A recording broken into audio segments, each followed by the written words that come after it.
Runaway melting on Greenland, Antarctica.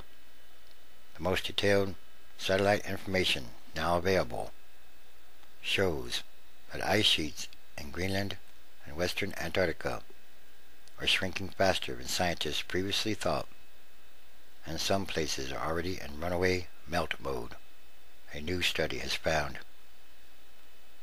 Dynamic thinning of Greenland and Antarctic ice sheet ocean margins is more sensitive, pervasive, and enduring and important than previously realized. Researchers wrote in the paper published online in the peer-reviewed journal Nature. Using 50 million laser readings from a NASA satellite, scientists for the first time have calculated changes in the height of the vulnerable but massive ice sheets and found them especially worse at their edges. That's where warmer water eats away from below. In some parts of Antarctica, ice sheets have been losing at least 30 feet a year in thickness since 2003, according to the new study. Some of those areas are approximately a mile thick, so they still got a lot of ice to burn through, but the drop in thickness is speeding up. In parts of Antarctica, the yearly rate of thinning from 2003 to 2007 is 50% higher than it was from 1995 to 2003. These new measurements confirm what some of the more pessimistic scientists thought. The melting along the crucial edges of the two major ice sheets is accelerating and is in a self-feeding loop. Again, the melting along the crucial edges of the two major ice sheets is accelerating and is in a self-feeding loop, the feedback loop. The more the ice melts, the more water surrounds, eats away at the remaining ice. Runaway effect in places. To some extent, it's a runaway effect. The question is, how far will it run? Said the lead author of the British Antarctic Survey.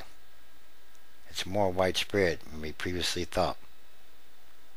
We were surprised to see such a strong pattern of thinning glaciers across such large areas of coastline, he added. And in some cases, thinning extends hundreds of kilometers inland. In a statement, the British agency said the authors had found that the dynamic thinning of glaciers now reaches all latitudes in Greenland, has intensified on key Antarctic coastlines, is penetrating far into the ice sheet's interior, is spreading as ice shelves thin by ocean-driven melt. Ice loss from many glaciers in both Antarctica and Greenland is greater than the rate of snowfall further inland, the researchers added.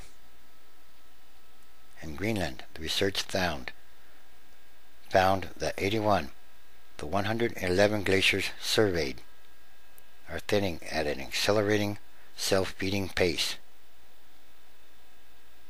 Again, 81 the 111 glaciers surveyed are thinning at an accelerating, self-feeding pace. In Antarctica, some of the fastest thinning is on the west coast, where Pine Island Glacier and the neighboring Smith Glacier are thinning by up to 30 feet a year or more. It is alarming, very alarming.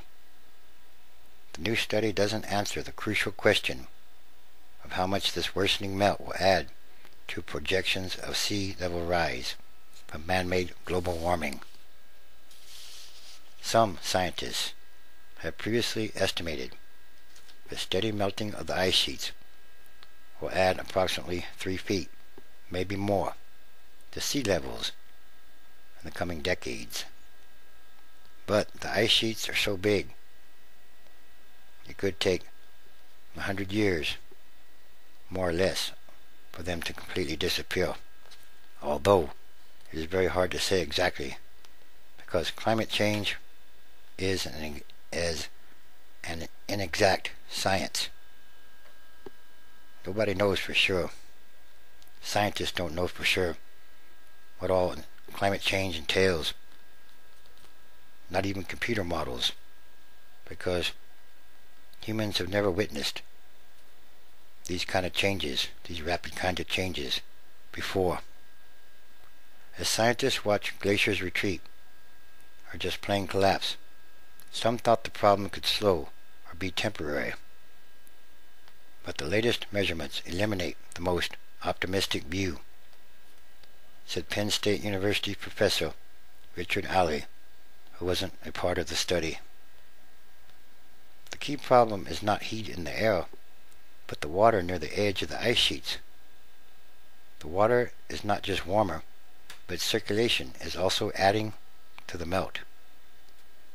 We think that warm ocean currents reaching the coast and melting the glacier front is the most likely cause of faster glacier flow, he said.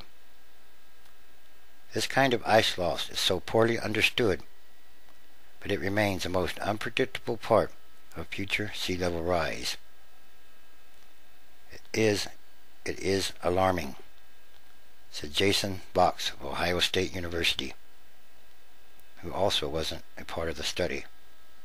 Worsening data or information, including this report, keep proving that we're underestimating how sensitive the ice sheets are to changes, he said.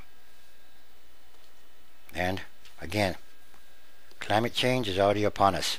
It's already happening. It is real. Nobody knows for sure what will happen with climate change. Because, like I say, it's not an exact science. There are many unknowns, but it is happening. The weather patterns around the world, they are changing. They are changing rapidly in ways that are not completely understood. And on top of that, there's much more going on here. Something much bigger is also happening. And these are more signs of the end times. Transition days. The transition is ongoing and happening daily. It is a process. And there are many, many signs all around the world.